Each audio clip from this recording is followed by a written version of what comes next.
আপু। এই ছেলে কি করতেছ রে? বাবু শুনো, হ্যাঁ বলো। আমাদের তো হচ্ছে রিলেশন অনেক দিনই হইলো। হুম, তা হচ্ছে তোমার কাছ থেকে তো আমি কোনো কিছু হচ্ছে চাই না। তো সামনে তো আমার বার্থডে, তুমি মানে আমাকে কি দিবা আর কি, এরকম কোনো প্ল্যান করছো যে হচ্ছে আমাকে এটা দিবা? আচ্ছা বাবু, তুমি তো জানোই আমার অবস্থা। আমি তারপরে তো যথেষ্ট চেষ্টা করবো তোমাকে কিছু দেওয়া, কিছু না কিছু দিব। হয়তো গিফটটা ছোট হবে, কিন্তু ওটার মধ্যে যথেষ্ট পরিমাণ ভালোবাসা থাকবে। আচ্ছা ঠিক আছে, তাহলে হচ্ছে মনে করো যে আমি সেটা নিয়ে খুশি থাকবো, সমস্যা নেই আমার। হ্যাঁ, তবে সামনে হচ্ছে যেন আমি আরো ভালো কিছু পাই। বাবু দেখো, সবারই হচ্ছে আমার তো আরো ফ্রেন্ড গুলো আছে, ওদের তো বয়ফ্রেন্ড গুলো দেখো না, ওদের বার্থডেতে হচ্ছে ডায়মন্ড গিফট করতেছে। হ্যাঁ, তারপরে হচ্ছে বড় বড় গিফট, যেটা হচ্ছে খুব ভালো লাগে। হ্যাঁ, আমার বান্ধবীরা ঘুরতে গেলে হচ্ছে বাইকে করে যায়, আর তুমি তো আমাকে রিক্সা ছাড়া আর হচ্ছে কোথাও ঘুরতে নিয়ে যেতেই পারলা না। তাহলে আমার কি পড়া কপাল দেখো তো।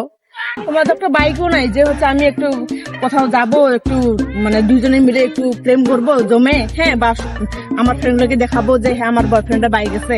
তোমার তো খালি রিক্সা, যে যখনই আসো তখন শুধু রিক্সা আর রিক্সা। বাবু আমার আমার কপালে তো কি হবে না নাকি? শোনো আমার কথাটা, আমার তো বাইক নাই, এটা তোমাকে বুঝতে হবে। আর আমি রিক্সার টাকাটা যে ম্যানেজ করি, এটা কত কষ্ট হয় আমার, এটা তুমি বুঝো।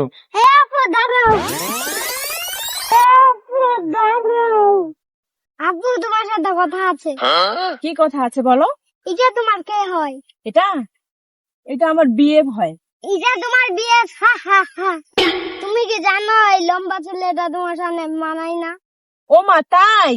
এর সাথে আমাকে মানাচ্ছে না? না, এই ছেলে কি বলো তুমি রে? মাথা ঠিক আছে তোমার? ওই লম্বু আমার মাথা ঠিক আছে। তুমি নিজেকে দেখো, আমাকে দেখো। আপু তুমি কি জানো আমার বাবার কতগুলা গাড়ি আছে? তাই? আমি তো মাঠে আসছি, তাও তো বাইক নিয়ে আসছি। ও তাই? ওই যে ওই বাইকটা হচ্ছে তোমার? হ্যাঁ, ও আচ্ছা। আই লাভ ইউ আপু। এই ছেলে কি করতেছ রে? কি বলতেছে এসব? এই ও তো ঠিকই বলছে। কি ঠিক ওর বলছে? বাবার হচ্ছে অনেক কিছু আছে, হচ্ছে গাড়ি আছে, বাড়ি আছে। তোমার কি আছে? তুমি আমাকে এতদিন কি দিছো? ও তো ঠিকই বলছে, ও তো সবই আছে, গাড়ি আছে, বাড়ি আছে, টাকা আছে, সব সম্পত্তি আছে। তোমার তো কিছু নেই। সরো, আমি একে নিয়ে চলে যাব। আমার ছোট প্রেমিকই ভালো আছে, বুঝছো? বাবু শুনো, তুমি শুধু আমার বার্থডেতে আমাকে একটা গাড়ি গিফট করবা, ঠিক আছে? এটা তো আমার কাছে কোনো ব্যাপার না।